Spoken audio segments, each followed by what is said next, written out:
कौतुक, चोर उंदीर.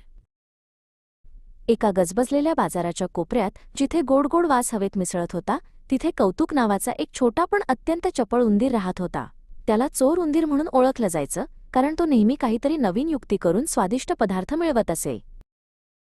कौतुकला चोरीची सवय नव्हती, पण त्याला आव्हाने खूप आवडायची.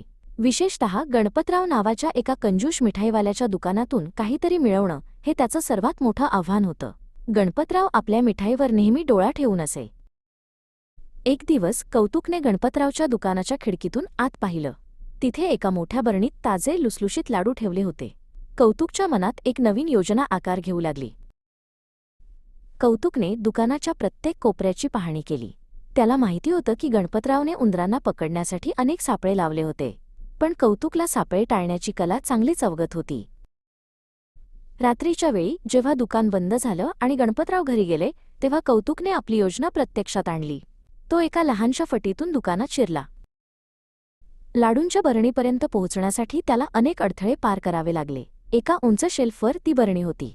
कौतुकने एका दोरीचा तुकडा पाहिला, जो खाली पडला होता. कौतुकने ती दोरी उचलली आणि आपल्या दातांनी ती शेल्फवर चढण्यासाठी वापरली. हळूहळू मोठ्या प्रयत्नाने तो वर चढू लागला. शेवटी तो बरणीजवळ पोहोचला.